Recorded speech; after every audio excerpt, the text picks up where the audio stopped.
Zion AG Church presents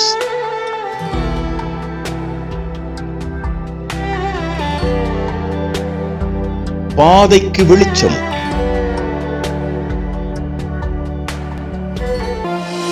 உம் சித்தம் நிறைவேற என்னை அழைத்தீரே சுவே, உம் சித்தம் செய்திட என்னை படைக்கிறேன் இயேசுவே. உம் சித்தம் நிறைவேற என்னை அழைத்தீரே சுவே, உம் சித்தம் செய்திட என்னை படைக்கிறேன் இயேசுவே. உங்க முகத்தை பார்க்கணும், இன்னும் உமக்காய் எழும்பணும், உங்க கூட பேசணும், என்னை தருகிறேன் இயேசுவே.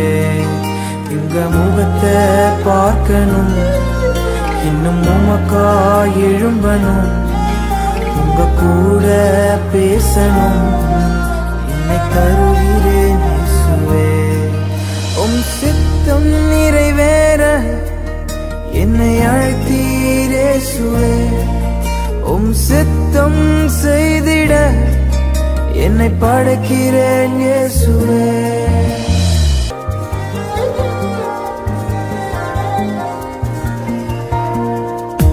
பாவம் செய்தே பரிசுத்தம் வெறுத்தே உம்மை விட்டு தூர போனே. பாவம் செய்தே பரிசுத்தம் வெறுத்தே உம்மை விட்டு தூர போனே. உம் அன்பை எனக்கு தந்தீரே, உம் மகனாய் என்னை மாற்றினீரே. உம் அன்பை எனக்கு தந்தீரே, உம் மகனாய் என்னை மாற்றினீரே. உங்க முகத்தை பார்க்கணும், இன்னும் உமக்காய் எழும்பணும், உங்க கூட பேசணும், என்னை தருகிறேன் இயேசுவே. உங்க முகத்தை பார்க்கணும், இன்னும் உமக்காய் எழும்பணும், உங்க கூட பேசணும், என்னை தருகிறேன் இயேசுவே. ஆண்டவராகிய இயேசு கிறிஸ்துவின் இனிய நாமம் மகிமைப்படுவதாக. பாதைக்கு வெளிச்சம் என்கிற நிகழ்ச்சிக்கு உங்களை அன்போடு வரவேற்கிறோம். இன்றைய தியானத்திற்காக நாம் எடுத்துக்கொள்கிற கர்த்தருடைய வார்த்தை 1 கொரிந்தியர் 15:58 நான் உங்களுக்காக வாசிக்கிறேன். ஆகையால் எனக்கு பிரியமான சகோதரரே, கர்த்தருக்குள் நீங்கள் படுகிற பிரயாசம் விருதாவாயிராது என்று அறிந்து நீங்கள் உறுதிப்பட்டவர்களாயும் அசையாதவர்களாயும் கர்த்தருடைய கிரியைகளில் எப்பொழுதும் பெருகுகிறவர்களாய் இருப்பீர்களாக. நீங்கள் உறுதிப்பட்டவர்களாயும் அசையாதவர்களாயும் எப்பொழுதும் கர்த்தருடைய கிரியைகளில் பெருகுகிறவர்களாய் இருப்பீர்களாக. பவுல் கொரிந்து சபைக்கு சொல்கிற ஆலோசனையிலே நீங்கள் அசையாதபடி எச்சரிக்கையாயிருங்கள், நீங்கள் படுகிற பிரயாசம் ஒரு நாளும் விருதாவாய் போகாது என்று உற்சாகப்படுத்துகிறார். இந்த காலவேளையிலே இந்த பாதைக்கு வெளிச்சம் என்கிற நிகழ்ச்சியின் மூலமாக கர்த்தர் உங்களுக்கு சொல்கிற வார்த்தை, நீங்கள் கர்த்தருக்குள் படுகிற பிரயாசம் ஒரு நாளும் வீண் போகாது. ஆகவே நீங்கள் அசையாதவர்களாயிருங்கள். 1 தெசலோனிக்கேயர் 3:2 பாருங்கள். இந்த உபத்திரவங்களினாலே ஒருவனும் அசைக்கப்படாதபடி உங்களை திடப்படுத்தவும் என்று பவுல் தெசலோனிக்கே சபைக்கு சொல்கிறார். யோபு 4:3 இதோ நீர் அநேகருக்கு புத்தி சொல்லி இளைத்த கைகளை திடப்படுத்தினீர், விழுகிறவனை உம்முடைய வார்த்தையினால் நிற்க பண்ணி தள்ளாடுகிற முழங்கால்களை பலப்படுத்தினீர் என்று யோபுவை குறித்து பரிசுத்த வேதம் சொல்கிறது. இந்த காலவெளியிலே பலவிதமான இக்கட்டுகள், வேதனைகள், தத்தரிப்புகள், சில செய்திகள் உங்களை அசைத்து அசைத்து அசைத்து உங்களை கீழே தடுமாற விழை செய்கிறது போல தடுமாறி கொண்டிருக்கிறீர்கள். இந்த காலவெளியிலே கர்த்தர் சொல்லுகிற வார்த்தை, நீங்கள் அசையாதபடிக்கு. ஹல்லேலூயா. சங்கீதம் 31:24 பாருங்கள். கர்த்தருக்கு காத்திருக்கிறவர்களே, நீங்கள் எல்லாரும் திட மனதாயிருங்கள், அவர் உங்கள் இருதயத்தை ஸ்திரப்படுத்துவார். ஹல்லேலூயா. இருதயத்தை ஸ்திரப்படுத்துவார். எபிரேயர் 12:28 சொல்கிறது, ஆதலால் அசைவில்லாத ராஜ்யத்தை பெறுகிறவர்களாகிய நாம் பயத்தோடும் பக்தியோடும் தேவனுக்கு பிரியமாய் ஆராதனை செய்யும்படி அவருடைய கிருபையை பற்றி கொள்ள கடவோம். கிருபையை பற்றி கொள்ள கடவோம். இந்த காலவெளியிலே கர்த்தருடைய ஆவியானவர் நமக்கு சொல்ல விரும்புகிற ஒரு அற்புதமான வார்த்தை, நீங்கள் அசையாதபடி உறுதிப்பட்டவர்களாயிருங்கள். எந்த சூழ்நிலைமையிலும் சத்ருவினுடைய வார்த்தைகளுக்கு செவி கொடுத்து உங்கள் விசுவாசத்தை விட்டுவிடாதிருங்கள். சங்கீதம் 30:6 அதை தான் சொல்லுகிறது. நான் ஒரு காலம் அசைக்கப்படுவதில்லை என்று என் வாழ்வில் சொன்னேன் என்று சங்கீதக்காரர் சொல்வது போல நீங்கள் அசைக்கப்படாமல் இருக்க வேண்டும் என்று கர்த்தர் விரும்புகிறார். பரிசுத்த வேதத்திலே யார் அசைக்கப்படுவதில்லை என்கிற பதிலை பரிசுத்த வேதம் நமக்கு பதில் சொல்கிறது. யார் அசைக்கப்படுவதில்லை? ஒரு 3 காரியத்தை நான் உங்களுக்கு வேகமாக சொல்ல விரும்புகிறேன். நம்பர் 1, நீதிமானாய் இருந்தால் அசைக்கப்படுவதில்லை. நம்பர் 2, நீதிபரரை நோக்கினால் அசைக்கப்படுவதில்லை. நம்பர் 3, நியமங்களை கை கொண்டால் அசைக்கப்படுவதில்லை. ஆமென். நம்பர் 1, நீதிமானாய் இருந்தால் நீங்கள் அசைக்கப்படுவதில்லை. நீதிமொழிகள் 10:30 நான் உங்களுக்காக வாசிக்கிறேன். நீதிமான் என்றும் அசைக்கப்படுவதில்லை, துன்மார்க்கர் பூமியில் வசிப்பதும் இல்லை. நீதிமான் என்றும் அசைக்கப்படுவதில்லை. ஹல்லேலூயா. நீதிமொழிகள் 12:3 பாருங்கள். துன்மார்க்கத்தினால் மனுஷன் நிலைவரப்படான், நீதிமான்களுடைய வேரோ அசையாது. துன்மார்க்கத்தினால் நிலைவரப்படான், நீதிமானுடைய வேர் அசையாமல் உறுதியாய் இருக்கும் என்று பரிசுத்த வேதம் சொல்கிறது. ஆமென். சங்கீதம் 14:1 பாருங்கள். தேவன் இல்லை என்று மதிகேடன் தன் இருதயத்திலே சொல்லிக் கொள்கிறான். சங்கீதம் 10:4 பாருங்கள். துன்மார்க்கன் தன் கர்வத்தினால் தேவனை தேடான், அவன் நினைவுகள் எல்லாம் தேவன் இல்லை என்பதே. தேவன் இல்லை என்பதே. சங்கீதம் 10:6 என்ன சொல்கிறது? நான் அசைக்கப்படுவதில்லை, தலைமுறை தோறும் தீங்கி என்னை அணுகுவதில்லை என்று என் இருதயத்திலே சொல்லிக் கொள்கிறான். நம்முடைய வாழ்க்கையிலே நாம் நீதிமானாய் இருக்கும் பொழுது நீதிமான் அசைக்கப்படுவதில்லை என்று பரிசுத்த வேதம் சொல்கிறது. ஹல்லேலூயா. நீதிமான் அசைக்கப்படுவதில்லை. ஆமென். ஆதியாகமம் 6:8 பாருங்கள். நோவாவுக்கோ கர்த்தருடைய கண்களில் கிருபை கிடைத்தது. நோவா தன் காலத்தில் வாழ்ந்தவர்களுக்குள்ளே நீதிமானாய் இருந்தான் என்று பரிசுத்த வேதம் சொல்கிறது. அப்படியானால் யார் நீதிமான்? கர்த்தருடைய வார்த்தை அற்புதமான ஒரு வார்த்தை சொல்கிறது. ஆதியாகமம் 7:1 பாருங்கள். கர்த்தர் நோவாவை நோக்கி, நீயும் உன் வீட்டார் அனைவரும் பேழைக்குள் பிரவேசியுங்கள், இந்த சந்ததியில் உன்னை எனக்கு நீதிமானாக கண்டேன். ஹல்லேலூயா. புதிய ஏற்பாட்டிலே ஜீவிக்கிற நாம் உண்மையிலே பாக்கியவான்கள். ஏன் தெரியுங்களா? உங்களுக்காக எனக்காக அருமை இரட்சகராக இயேசு கிறிஸ்து ரத்தம் சிந்தி சிலுவையிலே மரித்து அடக்கம் பண்ணப்பட்டு 3ஆவது நாள் உயிரோடு கூட எழுந்தார். இதை யாரெல்லாம் விசுவாசிக்கிறார்களோ, இந்த தியாகத்தை யாரெல்லாம் நம்புகிறார்களோ அவர்கள் நீதிமான்களாக்கப்படுகிறார்கள். ரோமர் 10:9-10 ஆகிய வசனங்களை பாருங்கள். ஏனென்றால் கர்த்தராகிய இயேசுவை உன் வாயினாலே அறிக்கையிட்டு தேவன் அவரை மரித்தோரிலிருந்து எழுப்பினார் என்று உன் இருதயத்தில் விசுவாசித்தால் ரட்சிக்கப்படுவாய். நீதி உண்டாக இருதயத்திலே விசுவாசிக்கப்படும், ரட்சிப்பு உண்டாக வாயினாலே அறிக்கை பண்ணப்படும். அல்லேலூயா.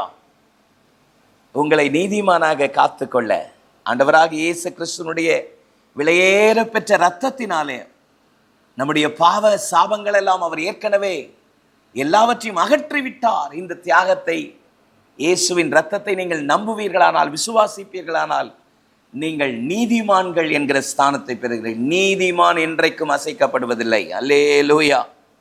112ஆம் சங்கீதம் 6ஆம் வசனம் சொல்கிறது, அவன் என்றென்றைக்கும் அசைக்கப்படாதிருப்பான், நீதிமான் நித்திய கீர்த்தி உள்ளவன். ஆமென். நம்பர் 2, நீதிபரரை நோக்கினால் அசைக்கப்படுவதில்லை. சங்கீதம் 16:8 பாருங்கள். கர்த்தரை எப்பொழுதும் எனக்கு முன்பதாக வைத்திருக்கிறேன், அவர் என் வலது பாரிசத்தில் இருக்கிறபடியால் நான் அசைக்கப்படுவதில்லை. ஆமென். கர்த்தரை எப்பொழுதும் எனக்கு முன்பதாக வைத்திருக்கிறேன், அவன் என் வலது பாரிசத்தில் இருக்கிறபடியால் நான் அசைக்கப்படுவதில்லை. சங்கீதக்காரராகிய தாவீதினுடைய அறிக்கை பாருங்கள், கர்த்தரை எப்பொழுதும் எனக்கு முன்பதாக வைத்திருக்கிறேன். இந்த சத்தத்தை கேட்டுக்கொண்டிருக்கிற அன்பு சகோதரனே, சகோதரியே, உங்களுடைய வாழ்க்கையிலே போராட்டங்கள், பிரச்சனைகள், நெருக்கங்களை உங்களுக்கு முன்பதாக கொண்டு வந்து எப்பொழுதும் நிற்காமல் கர்த்தரை எப்பொழுதும் உங்களுக்கு முன்பதாக நிறுத்தி வைப்பீர்களானால், உங்களுக்கு முன்பதாக மலை போல இருக்கிற எல்லா பிரச்சனைகள் எல்லாம் பனி போல கர்த்தர் மாற்ற வல்லவராய் இருக்கிறார். ஆமென். சங்கீதம் 125:1 பாருங்கள். கர்த்தரை நம்புகிறவர்கள் என்றென்றைக்கும் அசையாமல் நிலைத்திருக்கும் சீயோன் பர்வதத்தை போல இருப்பார்கள். 125 சங்கீதம் 2 பாருங்கள். பர்வதங்கள் எருசலேமை சுற்றி இருக்குமா போல் கர்த்தர் இது முதல் என்றென்றைக்கும் தம்முடைய ஜனத்தை சுற்றிலும் இருக்கிறார். எத்தனை ஆச்சரியம்! நீதிபரரை நோக்கினால் நீங்கள் அசைக்கப்படுவதில்லை. ஆமென். 62 சங்கீதம் 6 அவர் சொல்கிற ஒரு வார்த்தை பாருங்கள். அவரே என் கண்மலை, என் ரட்சிப்பு, என் உயர்ந்த அடைக்கலம், நான் அசைக்கப்படுவதில்லை. ஆமென். எத்தனை உண்மை! நீதிபரரை நோக்குவீர்களானால், கர்த்தரை நோக்கி பாருங்கள். பிரச்சனைகள், போராட்டங்களை கண்டு துவண்டு போய்விடாதீர்கள். அன்பு சகோதரா, பிசினஸ்ல ஏற்பட்டிருக்கிற தொய்வு நிமித்தம் சோர்ந்து போய், நொந்து போய், உங்க வாழ்க்கையில வந்திருக்கிற ஒரு பலவீனத்தின் நிமித்தம், வியாதி நிமித்தம் ஆண்டவருடைய மகத்துவத்தை மறந்து முறுமுறுத்து சோர்ந்து போயிருக்கிறீர்கள். கர்த்தரை நோக்கி பாருங்கள், நீங்கள் அசைக்கப்படுவதில்லை. ஹல்லேலூயா. நீங்கள் ஒரு நாளும் அசைக்கப்படாதபடி கர்த்தர் உங்கள் மேலே தம்முடைய கரத்தை வைப்பாராக. ஹல்லேலூயா. ஆமென். 3வது, நியமங்களை கை கொண்டால் அசைக்கப்படுவதில்லை. லூக்கா 6:48 நான் உங்களுக்காக வாசிக்கிறேன். ஆழமாய் தோண்டி கற்பாறையின் மேல் அஸ்திபாரம் போடு வீட்டு கட்டுகிற மனுஷனுக்கு ஒப்பாயிருக்கிறான். பெருவெல்லம் வந்து நீரோற்றம் அந்த வீட்டின் மேல் மோதியும் அதை அசைக்க கூடாமற் போயிற்று. ஏனென்றால் அது கண்மலையின் மேல் அஸ்திபாரம் போடப்பட்டிருந்தது. லூக்கா 6:47 பாருங்கள். என்னிடத்தில் வந்து என் வார்த்தைகளை கேட்டு அவைகளின்படி செய்கிறவனை யாருக்கு ஒப்பாயிருக்கிறேன் என்பதை நான் உங்களுக்கு காண்பிப்பேன். தேவனுடைய வார்த்தைகளை கேட்டு அவைகளின்படி செய்கிறவனை கர்த்தர் யாருக்கு ஒப்பிடுகிறாராம்? கண்மலையின் மேல் தன் வீட்டை கட்டின புத்தி உள்ள மனுஷன்.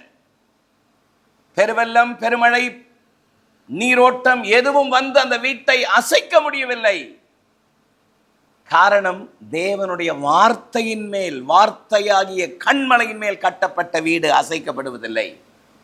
அதனால தான் சொன்னேன், நியமங்களை கை கொண்டால் அசைக்கப்படுவதில்லை. யாத்ராகமம் 15:26 உன் தேவனாகிய கர்த்தரின் சத்தத்தை கவனமாய் கேட்டு அவர் பார்வைக்கு செம்மையானவைகளை செய்து அவர் கட்டளைகளுக்கு செவி கொடுத்து அவருடைய நியமங்கள் யாவையும் கை கொண்டால் எகிப்தியருக்கு வரப்பண்ணின வியாதிகளில் ஒன்றையாகிலும் நான் உனக்கு வரப்பண்ணேன். நானே உன் பரிகாரியாகிய கர்த்தர். பலவிதமான நெருக்கங்கள், போராட்டங்கள், பிசாசுனுடைய போராட்டங்கள் தாங்க முடியலே ஆண்டவரே, தற்கொலை செய்து கொள்ளலாம் என்று நினைக்கிறேன், மனம் சோர்ந்து போகிறது, தளர்ந்து போகிறது என்று முறுமுறுத்து கொண்டிருக்கிறீர்கள். தேவனுடைய வார்த்தைகளை கை கொள்ளுங்கள், தேவ சத்தத்துக்கு செவி கொடுங்கள். நீங்கள் ஒரு நாளும் அசைக்கப்படுவதில்லை. நீங்கள் ஒரு நாளும் அசைக்கப்படுவதில்லை. கர்த்தருடைய அற்புதமான கரம் உங்களோடு கூட இருக்கும். தேவனுடைய வார்த்தையை கேட்பது மட்டுமல்ல, அந்த கேட்கிற வார்த்தைக்கு உங்களை முற்றிலுமாய் நீங்கள் ஒப்பு கொடுப்பீர்களானால், நியமங்களை கை கொள்வீர்களானால், கர்த்தர் உங்களை ஒரு நாளும் உங்களை விலகுவதும் இல்லை, உங்களை விட்டு கைவிடுவதும் இல்லை என்பதை நீங்கள் அறிந்து கொள்ள வேண்டும். யாக்கோபு 1:22 பாருங்கள். அல்லாமலும் நீங்கள் உங்களை வஞ்சியாதபடி திருவசனத்தை கேட்கிறவர்களாக மாத்திரமல்ல, அதன்படி செய்கிறவர்களாயிருங்கள். அல்லேலூயா. ஆகவேதான் சொன்னேன், நியமங்களை கை கொண்டால் அசைக்கப்படுவதில்லை. ஆமென். நீங்கள் கர்த்தருக்குள் படுகிற பிரயாசம் விருதாவாயிராது என்று அறிந்து உறுதிப்பட்டவர்களாயும் அசையாதவர்களாயும் கர்த்தருடைய கிரியைகளில் எப்போதும் பெருகுகிறவர்களாயிருங்க. யார் அசைக்கப்படாதிருப்பான்? நீதிமானாயிருந்தால் நீங்கள் அசைக்கப்படுவதில்லை. நீதிபரரை நோக்கினால் நீங்கள் அசைக்கப்படுவதில்லை. நியமங்களை கை கொண்டால் நீங்கள் அசைக்கப்படுவதில்லை. உங்களுக்காக நான் ஜெபிக்கட்டுமா? சர்வ வல்லமையுள்ள எங்கள் நல்ல தேவனே, ஆசீர்வாதமானத வேலைக்காக உமக்கு நன்றி. இந்த நாளிலும் பாதைக்கு வெளிச்சம் என்கிற நிகழ்ச்சியிலே இந்த வார்த்தையை கேட்டு தங்களுடைய வாழ்க்கையை உம்முடைய கரத்தில் ஒப்பு கொடுக்கிற உம்முடைய பிள்ளைகளுக்காக நன்றி. ஆண்டவரே, உம்மை துதிக்கிறோம். உம்முடைய பிள்ளைகளுடைய வாழ்க்கையில ஏற்படுகிற எந்த அசைவுகளுக்கும் உம்முடைய பிள்ளைகள் ஆண்டவரே, வீழ்ந்து போகாதபடி கர்த்தருக்குள் நிலைத்திருக்க தேவன் வேண்டிய கிருபைகளை தருவீராக.